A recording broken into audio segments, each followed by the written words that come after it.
Secara pribadi, saya sangat khawatir dengan perang yang diluncurkan oleh Amerika atas Cina. Saya pernah menuliskan beberapa bulan yang lalu bahwa ini perang sangat serius dan akan berimpact sangat negatif buat Indonesia.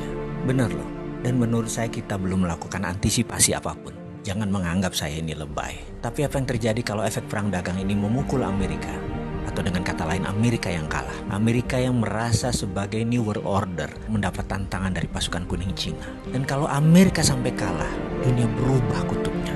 Bergeser centrum of gravitatis kalau bahasa intelijennya. Dan kita bisa lihat apa yang terjadi jika nanti benar ramalan saya ini terjadi. Kita semua tahu menjadi penguasa dunia itu sangat menguntungkan, baik secara ekonomi, apalagi secara politik. Amerika sudah menikmati 70 tahun hingga saat ini, dan sekarang mendapat tantangan dari negara Cina. Mungkin saat ini kekuasaan Amerika tinggal 50% pengaruhnya terhadap dunia. Ada yang menganalisa mungkin lebih kecil, alias Amerika jadi negara sunset, dan Amerika tahu itu. Amerika panik. Saya pernah menulis bahwa Roma, Bizantium, dan Konstantinopel menguasai dunia hampir 1000 tahun. Dalam 1000 tahun itu, Roma ditantang 8 kali oleh kaum barbar versi Roma. Namun akhirnya tumbang juga oleh Genseric.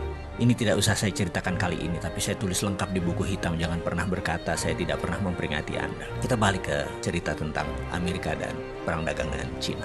Sekarang belum 100 tahun Amerika sudah mendapatkan tantangan super hebat yang Amerika tidak pernah bayangkan sebelumnya. Secara militer, mungkin Amerika masih mendominasi. Namun secara teknologi, Cina sudah menyamai. Secara perdagangan, Cina sudah menguasai dunia.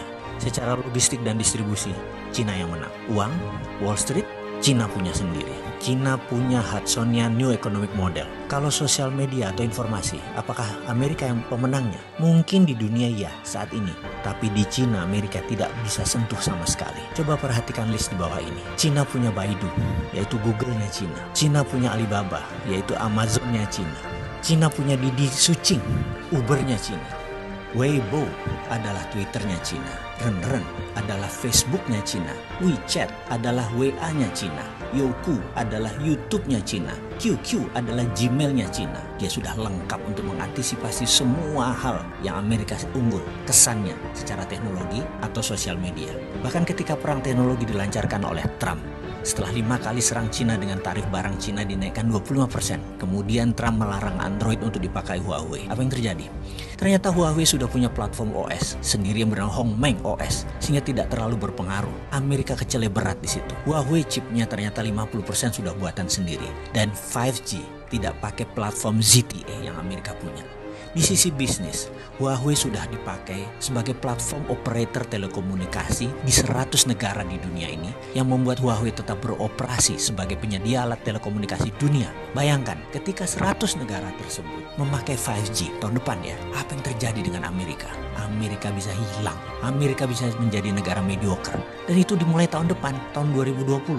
Prediksi saya, yang mudah-mudahan kali ini salah, Amerika akan mengalami inflasi besar di tahun 2020. Di sisi lain, tahun itu juga tahun politik di Amerika. Trump pasti habis-habisan akan berjuang untuk jabatan kedua kalinya yang akan membuatnya semakin tidak terkendali memblok barang-barang Cina, yang akan membuat harga retail di Amerika naik 20% karena ketergantungan akan produk Cina di Amerika sudah lebih dari 40%. Efeknya, bayangkan di tahun 2021. Dunia bisa kena resesi imbas resesinya Amerika. Dan ini bisa memicu sebuah kata bijak. The end of trade war is the beginning of military war. Berakhirnya perang dagang adalah saat dimulainya perang militer. Pertanyaan kita sekarang, Indonesia siapkah?